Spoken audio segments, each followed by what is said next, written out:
Le baptême montre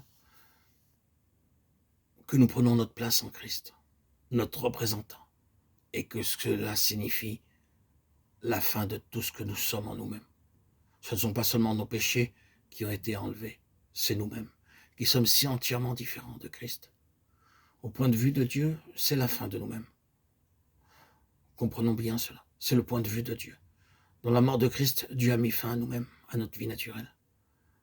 Dans la résurrection de Christ et notre union avec lui, dans sa résurrection, ce n'est plus nous qui vivons. C'est Christ seul qui vit. Et l'œuvre du Saint-Esprit dans l'enfant de Dieu consiste à rendre réel en nous ce qui a été définitivement accompli. Nous n'avons pas besoin de mourir, nous sommes morts. Ce que nous avons à faire, c'est d'accepter notre mort. Si nous ne saisissons pas cela, nous serons tout le temps à lutter pour nous mettre nous-mêmes à mort.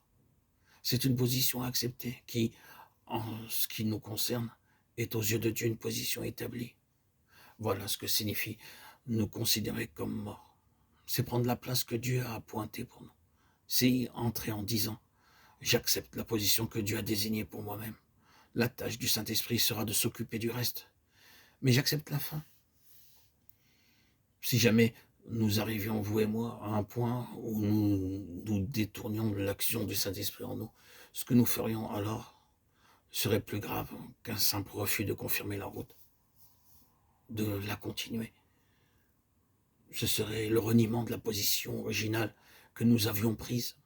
Et cela serait beaucoup plus sérieux. Ce serait réellement détruire une position que nous avons prise un jour avec lui.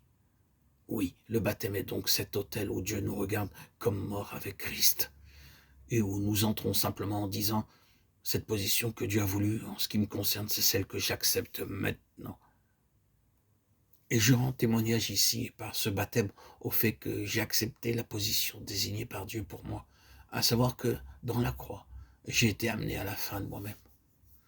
Le Seigneur Jésus a suivi ce chemin, et il a placé le baptême juste au commencement de sa vie publique, et sous l'onction du Saint-Esprit.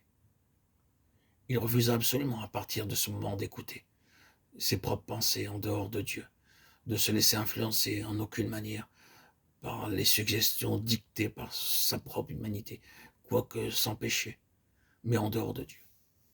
Il fut gouverné tout le long du chemin par l'onction, dans ce qu'il dit, dans ce qu'il fit, dans ce qu'il refusa de faire, où il alla, et au moment où il alla. Et il repoussa toute autre influence, qu'elle vint de ses disciples ou du diable, ou de toute autre direction. Son attitude resta celle-ci. « Père, que penses-tu de ceci? Que veux-tu? Est-ce ton heure ?»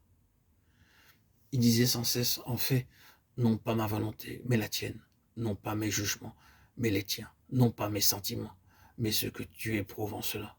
Il était réellement mort. Nous le voyons, il avait été enseveli réellement. C'est ce qu'avait signifié pour lui son baptême, et c'est là que nous sommes, nous aussi. Et ensuite, l'autre côté, lorsque cette position a été acceptée dans la mort, il y a la résurrection.